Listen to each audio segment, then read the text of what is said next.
আসসালামু আলাইকুম বন্ধুরা, কেমন আছো সবাই? আজকে অনেক দিন পরে একটা নতুন ভ্লগ নিয়ে আসলাম তোমাদের সামনে। এটা কিছুটা ডেইলি ভ্লগ, আবার একটু ট্রাভেল ভ্লগও। তো টুকটাক বাসায় রান্না যা হয়েছিল তোমাদেরকে দেখিয়ে দিলাম। আর আম্মু একটু লাল শাক ভাজি করেছিল, আমার অনেক প্রিয়, ওটা আগের দিনে ছিল। এছাড়াও কুমড়ো বড়ি দিয়ে সব শীতের যত সবজি আছে সব কিছু দিয়ে বোয়াল মাছের একটা তরকারি করেছিল। আর সাথে ছিল বাঁধাকপি ভাজি আর ছোটো মাছ ভাজি। এগুলো তাড়াতাড়ি করে লাঞ্চ রান্না করে খেয়ে আমরা আজকে হুট করে প্ল্যান করলাম যে আজকে আমরা দুবুলহাটি রাজবাড়ি যাব। এটা তোমরা দেখে নিতে পারো নওগাঁর কোথায়, নওগাঁ সদরের খুবই কাছে। আর যারা যারা চেনো না তারা আসতে হলে সব ইনফরমেশন তোমরা গুগলেও যদি পাবে। তারপরে তোমাদেরকে টুকটাক বলে দিই এটা হচ্ছে রাজা রঘুনাথ এর তৈরি একটি প্রাসাদ বলতে পারো বা রাজবাড়ি বলতে পারো। এটা নওগাঁ সদর থেকে বেশি দূরে না, প্রায় 6 থেকে 7 কিলোমিটার দূরে। আর এটা হচ্ছে তালতলি, যারা চেনো তালতলি থেকে খুবই কাছে, হাসাইগুড়ি বিলেরও খুব কাছে। যাই হোক, আম্মুর সাথে আমি টুকটাক যেটা সামনে পেয়েছি সেই ড্রেসটা পরে রেডি হয়ে গেছি। তো এখন আমরা আমাদের গন্তব্যে পৌঁছে যাব। এই আশায় আমরা বিকালবেলা বের হয়েছি। আমরা ভেবেছি সন্ধ্যার আগে পৌঁছে যাব, কিন্তু দুর্ভাগ্যবশত মাগরিবের আজান দিয়ে দেয়। এই জন্য আমরা 10 মিনিটের বেশি একটা তেমন ঘুরতে পারিনি। আর সেরকম ঘোরার মতো প্লেসটাও এখন আগের মতো নেই, কারণ এটা অনেকটা ধ্বংস হয়ে গেছে মানুষের কারণে বলতে পারো। আর এটা সরকার কেন জানি এটার উদ্যোগ নেয়নি, এটা সংরক্ষণ করেনি সেভাবে, এই জন্য এটা আরও বেশি। আর এলাকার মানুষরাও সেভাবে এটাকে সংরক্ষণ করতে পারেনি। তারপরে যেটুকু আছে সেটা কিন্তু দেখে বোঝা যায় এটা অনেক অভিজাত। তো একসময় খুবই মানে নওগাঁর মতো জায়গায় খুবই সুন্দর একটা রাজবাড়ি ছিল। এটা এখন যেটুকু আছে সেটুকু দেখে অনুমান করা যায়। আর জায়গাটার ভিতর অনেক বড়, ওভাবে আমি ঘুরে দেখাতে পারবো না।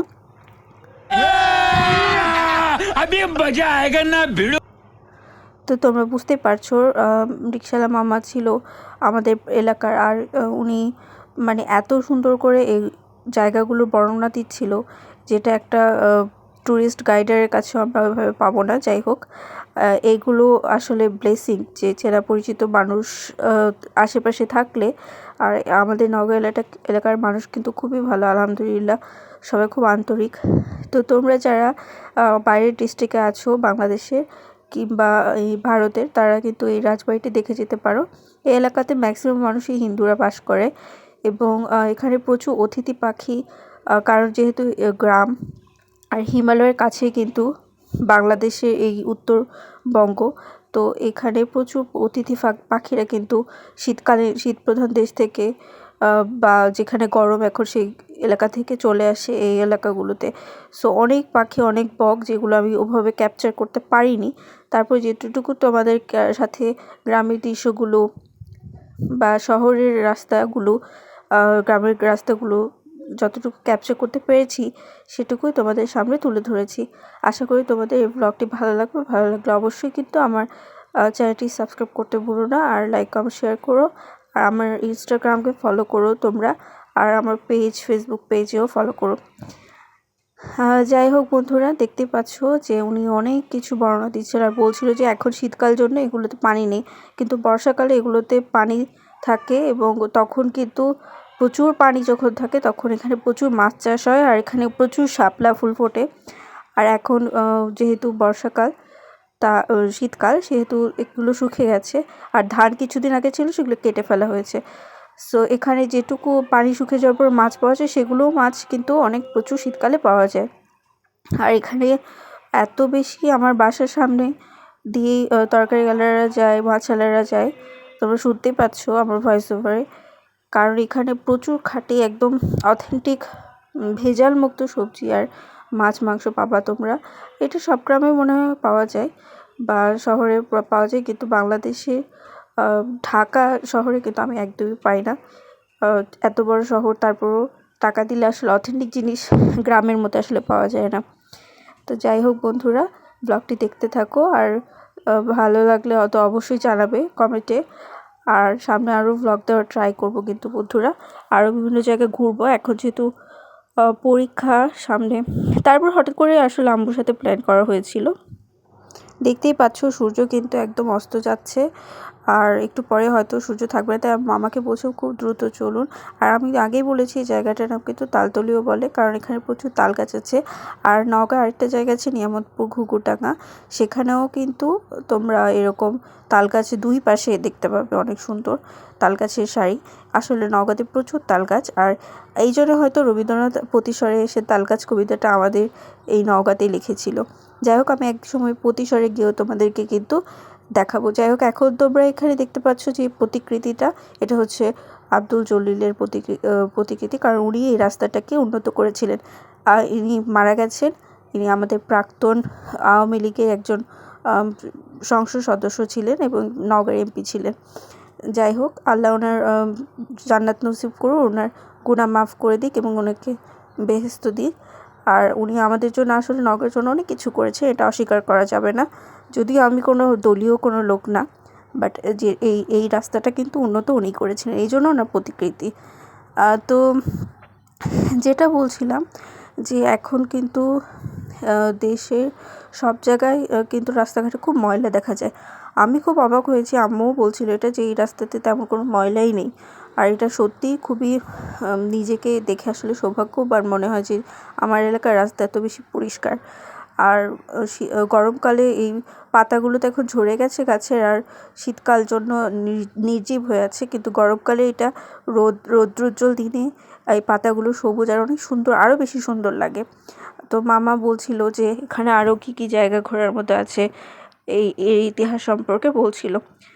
তো তোমাদের সাথে কিছুটা শেয়ার করেছি। তোমরা হয়তো ওভাবে রিক্সার যে অটো রিক্সা, তো ওভাবে সাউন্ডের উপরে শোনা যায় না।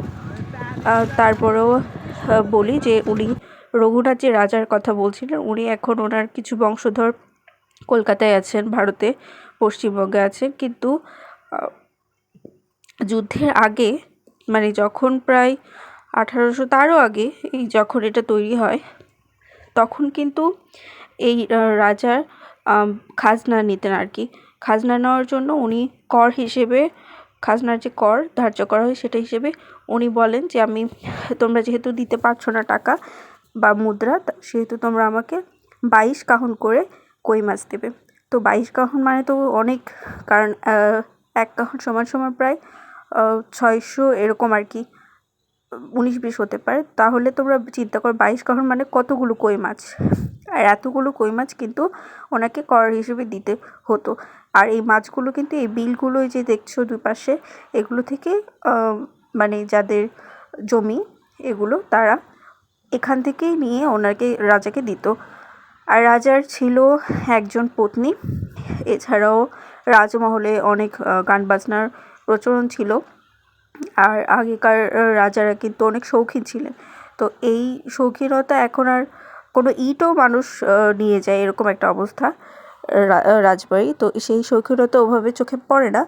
তারপরে তোমরা আমার এই ভিডিও শেষে দেখতে পাবে যে কি মানে আসলে কতটা শৌখিন থাকলে একটা মানুষ শহরে একটু দূরে গিয়ে এত সুন্দর একটা রাজপ্রাসাদ তৈরি করতে পারে। আর তখনকার সময় তো এটা অনেক। যাই হোক বন্ধুরা, রাস্তার ধারে কিন্তু গরু শারিক যেমন দেখলে একটু আগে, এখন দেখলে প্রচুর হাঁস। এগুলো সন্ধ্যা হয়ে যাচ্ছে বলে ঘরে ফিরছে, হাঁসরা একা একাই ফিরছে, আর গরুরা তো একা একা ওভাবে ফিরতে পারে না, তখন ওদেরকে নিয়ে আসতে হয়। তো ওই আন্টিটা নিয়ে আসছিল। তো এখানে আমি অনেকদিন পরে আসলে শহরের থেকে গ্রামে এভাবে ঘুরতে যাচ্ছি। তো এখানে প্রচুর পুকুর দিঘিও চোখে পড়লো। আর একটু রিফ্রেশমেন্টের জন্য আম্মুকে নিয়ে গেছিলাম মূলত, কারণ আম্মু আর আমি এভাবে একসাথে কখনো সেরকম একটা হওয়া হয় না, আর আমি সবসময় ফ্রিও থাকি না। তো পরীক্ষা যেহেতু শেষ, তো ভাবলাম যে আজকে আমরা ঘুরতে যাই। পরীক্ষা তো খুব একটা ভালো হয়নি, খারাপই হয়েছে।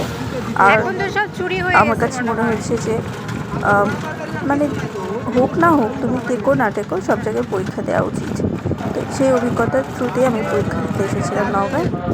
তো সেই সুবাদে যে ঘোরা হলো, মামার সাথে এলাকা সম্পর্কে অনেকক্ষণ ধরে আসলে গল্প করেছি, এবং মামা অনেক ভালো, আর উনি অনেক আন্তরিক মা করে আমাকে বলছিলেন, এবং আমার আম্মুকেও অনেক মানে রেসপেক্ট করে, কারণ আমার আম্মু তো প্রায় অনেক মানুষই চেনে, যেহেতু পাবলিক সার্ভিস করে আমার আম্মু। তো অনেক মানুষ চেনে, সেই সুবাদেও অনেক রেসপেক্ট আসলে গেইন করা যায়। এটা আলহামদুলিল্লাহ। আর তোমাদের দোয়ায় আমিও এরকম একটা কোনো সার্ভিস নিশ্চয়ই করতে চাই, যেটাতে অনেক বেশি রেসপেক্ট পাবো, মানুষের সেবাও করতে পারবো। যাই হচ্ছে এই স্কুলটি আমি পুরোপুরি ভিডিওটা নিতে পারিনি স্কুলের সামনে। ওটা হচ্ছে রঘুনাথ স্কুল, গভর্নমেন্ট আর কি, দুবলহাটি। আর এখন যেটা দেখছো সেটা হচ্ছে দুবলহাটি বাজার। এটা মানে মঙ্গলবার করে মেবি, আমি ঠিক শিওর না, এই কোনো একটা সপ্তাহের একটা দিনে অনেক বড় হাট বা বাজার বসে এই দুবলহাটিতে। এবং এটা খুব পপুলার একটা জায়গা। এখানে অনেক রকম জিনিস পাওয়া যায়, যেটা একই জায়গায় তোমরা পাবে, মানে কাইন্ড অফ মেলা আর কি। হাট মানে বলতে পারো যে গ্রামীণ মেলার মতো। যাই হোক, আমার ইচ্ছা ছিল এখানে নেমে আমি একটু খাবো আর কি, কিন্তু চটপটি খাওয়ার হয়নি কেন জানি। চটপটি খাওয়ার ইচ্ছা ছিল, গরম গরম শীতকালে চটপটি। আর নওগাঁয় কিন্তু প্রচুর শীত, ঢাকায় তার কিছুই না। তারপরও আমার কাছে কেন জানি নওগাঁর শীতটা সহনীয় লাগে, কারণ আমি মানে এখানে তো, সেই জিনিসটাকে যতই ঠান্ডা হোক আমার কাছে ভালো লাগে এই ঠান্ডাটা। আর ঢাকার ধুলাবালি যে ঠান্ডাটা, ওইটা আমার কাছে খুবই মানে হার্শ লাগে।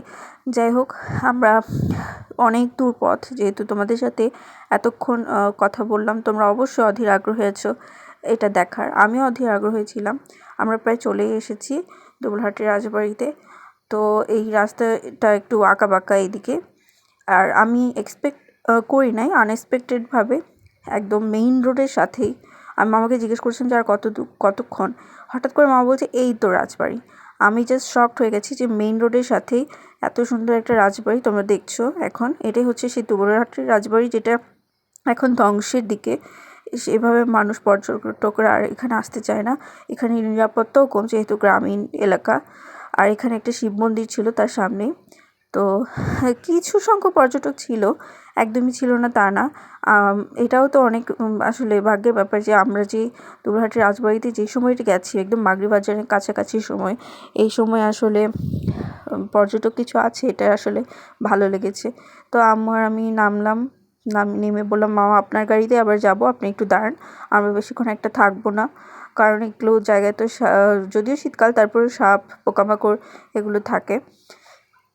তো এখানে কয়েকটা ভিডিও ক্লিপ নিয়ে তারপর কয়েকটা ছবি তুলে আমি তাড়াতাড়ি করে বাসায় চলে এসেছি। আসার পথেও মামা বলছিল যে আরও কিছু জায়গা রেকমেন্ড করলো, এখানে তোমরা ফ্রি টাইমে এসে ঘুরতে পারো, এগুলো বলছিল। তো একটু ঝাপসা আসছিল, কারণ একদমই মাগরিবের আজান দিয়ে দিয়েছিল অলরেডি তখন। সো তারপরও যেটুকু ক্যাপচার করতে পেরেছি, আমি জানি না ওভাবে আমি পেরেছি কি না। তবে এখানে অনেক মুভির শ্যুটিং হয়। তোমরা কোনো সিনেমাটোগ্রাফি বা কোনো মুভি বা নাটকে যারা শ্যুট করো, তারা কিন্তু এই প্লেসটাতে আসতে পারো, যারা রাজশাহী বা ঢাকাতেও থেকেও আসতে পারো। তো আমার অবস্থা তো দেখছো একদম কাহিল, চাপের মধ্যে ছিলাম। আর হুট করে একটা যে ড্রেস পেয়েছি সেটা পরে কোনো রকমে রেডি হয়ে বের হয়েছি। আর যে জার্নিটা করেছি, পুরো চুলের অবস্থা খারাপ। যাই হোক, হোয়াট এভার। এখানে তোমরা দেখছো যে এখানে ভিতরে মেইন রোডে কিন্তু দেখলে কোনো ময়লা নেই, কিন্তু একটা রাজবাড়ির মতো জায়গা, যেখানে কোনো সিকিউরিটি গার্ডও নেই, কোনো কেউ নেই, এরকম একটা জায়গায় এত ময়লা থাকা স্বাভাবিক। আর এখানে কিন্তু অনেক দুষ্টু ছেলেপেলেরাও আড্ডা দেয়। সো সাবধানে মেয়েরা যারা আসতে চাও ট্যুরে, বা কয়েকজন নিয়ে আসাটা বেটার হবে। তো যাই হোক, কয়েকটা ফ্যামিলিও ছিল, এই জন্য আমরা একটু সাহস পেয়েছি। আম্মু আর আমি কয়েকটা ছবি ক্লিক করেছি, কয়েকটা ভিডিও ক্লিপ নিয়েছি, দ্যাটস ইট। তো যাই হোক, তোমাদেরকে কেমন লাগলো এই ভ্লগটি জানিও। আশা করি সবার ভালো লেগেছে। আর প্লিজ উপরে দেখাতে পারিনি, আন্তরিকভাবে দুঃখিত। তারপর যতটুকু তোমাদেরকে সাথে আমার মোমেন্টগুলো শেয়ার করতে পেরেছি, আমি মনে করি তোমাদের ভালো লাগবে। আর এই তো আমি বলছিলাম যে আম্মু ওই ওই উপরে ওই আলোটাও এদিকে একটু আসছিল, সূর্যের একটু, ওইটা একটু নেওয়ার জন্য বলছিলাম। তো আমার আম্মু অত বেশি পারফেক্টভাবে ছবি তুলতে পারে না, কারণ আমার আম্মু অত বেশি আসলে মোবাইল ওভাবে ইউজ করে না, যতটুকু এখন করে, তাও আগে তো আরও করতো না। তো এই জন্য আমার আম্মু ওভাবে ক্যাপচার করতে পারছিল না, তাই ভিডিওটাও ওভাবে নিতে পারিনি। সেই জন্য পারফেক্ট হয়নি। তো আমরা আমাদের ঢুকেই হাতের ডানে বামে চারদিকেই অনেক এরকম প্রাসাদের মতো দেখছিলাম। ভিতরে যতই যাচ্ছি একটার পর একটা, মানে কত বড় এরিয়া ভেতরে বুঝতে পারছো। আর ভেতরে অনেক কয়টা মন্দির আছে, বাইরেও আছে। পুরাটা ওকে ঘুরতে পারি না, আরেকদিন হয়তো কোনো দিন তোমাদের সাথে চাইলে পুরোপুরি এটা ঘুরে দেখানোর চেষ্টা করব। তোমরা দেখতে পাচ্ছ কতটা ঝুঁকিপূর্ণ একটা জায়গা। তো আম্মুর ভয় লাগছিল যে মাথার উপর না এগুলো ভেঙে পড়ে, কারণ অলরেডি অনেকগুলো মানে প্রাসাদের মানে রাজবাড়ির যে অংশ অনেকগুলো ভাঙায়। তার মানে এগুলো কেউ ভেঙেছে এমন না, যেহেতু পুরনো এটা সংরক্ষণ করা হয়নি, আর অনেক দিনের ইটের কাঠামো, সো এটা এমনি ভেঙে পড়ে। পরে আমি আর আম্মু একটু ঘুরছিলাম, তো ওখানে দেখছিলাম অবস্থা। পরে আম্মু ডাকছিল, আম্মু বের হয়ে এসেছে আগেই, বলছিল যে তোমার বেশিক্ষণ থেকো না, জায়গাটা ভালো লাগছে না, আর সবাই চলে যাচ্ছে, সো চল আমরাও চলে যাই। তারপরে তোমাদেরকে দেখিয়ে দিলাম একটু কষ্ট করে। আম্মু যদিও জেদ করছিল, আর বিশ্বাস করো 10 মিনিটের বেশি আমরা থাকিনি, না হলে আমরা হয়তো এখানে দেখতে পাচ্ছ যে ব্যাডমিন্টন খেলার একটা দাগ করা আছে, তাহলে বুঝতে পারছো এখানে এর ভিতরে মানুষ এসে ব্যাডমিন্টনও খেলে। একটা ঐতিহাসিক প্লেসের মতো জায়গায় মানুষ এভাবে ইউজ করে, এটা আসলে খুবই দুঃখজনক। আমি যারা গভর্নমেন্টের কেউ দেখছো, আমি তাদেরকে রিকোয়েস্ট করব তারা যদি কোনো রকমভাবে এটাকে সংরক্ষণ করার চেষ্টা করো। এখনও অনেকটুকু টিকে আছে, এটা একটা খুবই সুন্দর হিস্টোরিক্যাল প্লেস হতে পারে, আর এটাই আসলে হিস্টোরিক্যাল প্লেস। আর এখানে একটা সিঁড়ি ছিল, এরকম হাজার হাজার সিঁড়ি আছে যেগুলো ওঠা সম্ভব না, যে কোনো সময় অ্যাক্সিডেন্ট হতে পারে, তাই আমরা উঠি নাই। তো এখানে মেঝের কিছু অংশ তোমাদেরকে দেখানোর চেষ্টা করছি, যেগুলো মার্বেল পাথরের খুব ভালো মানের ছিল। ওই যুগে এরকম একটা মানে রাজবাড়ি তৈরি করা আসলে খুবই ডিফিকাল্ট, এবং কত পরিমাণ সম্পত্তি থাকলে একটা মানুষ এটা করতে পারে বুঝতে পারছো। আর এখানে 2টা মন্দিরের মতো ছিল, মানে মন্দির ছিল আর কি। আর সামনে যেই পুকুরটা বা দিঘি বলতে পারো, এটা একদম সবুজ পানাতে ভরে গেছে। আর এইটা অনেক পানিটা স্বচ্ছ ছিল, বাট পানা দিয়ে ভর্তি ছিল, দেখতে খুব ভালো লাগছিল। আর আমার এই সন্ধ্যা আবহাওয়া সময়টা ভালো লাগে এই, তবে ক্যামেরা বা ভিডিও ব্লগের জন্য এই টাইমটা আসলে পারফেক্ট না। দিনের বেলা হলে ভালো ক্যাপচার করা যায়, বাট ঘুরতে আমার কিন্তু অনেক ভালো লাগছিল বাস্তবে। যাই হোক, মামার কাছে শুনতে পাচ্ছ যে কত গল্প মামা আমাকে বলছে। আরেকটা নাকি কিসের যেন ডিবি আছে, ওখানে অনেক অলৌকিক কিছু হয়, মানে এসব ওরা কুসংস্কার বা বিশ্বাস করে। তো এগুলো সম্পর্কে বলছিল, তো ইনশাল্লাহ ওইসব জায়গাও তোমাদেরকে দেখানোর চেষ্টা করব। আর এই তো আজকে এই পর্যন্তই। জানি না তোমাদের ব্লগটি কেমন লাগবে, আমি জানি নিতান্তই বোরিং লাগবে, বাট দিনটা কিন্তু আসলে বাস্তবে অনেক সুন্দর ছিল আম্মুর সাথে। আর আমি ম্যাক্সিমাম টাইম আমার আম্মু, আপু, ভাইয়া, আব্বু ছাড়া সেভাবে আর ফ্রেন্ডদের, খুব ক্লোজ ফ্রেন্ড যারা আমার, তাদের সাথে ছাড়া কারোর সাথে ঘুরি না। তো সামনে আবার কোথাও ট্যুর দিলে অবশ্যই তোমাদের সাথে এই মোমেন্টগুলো শেয়ার করব। আজকে এই পর্যন্ত। আর অবশ্যই কিন্তু আমার লাইক, কমেন্ট ও শেয়ার আমার চ্যানেলে করবে, আর সাবস্ক্রাইব করতে ভুলো না বন্ধুরা। আল্লাহ হাফিজ।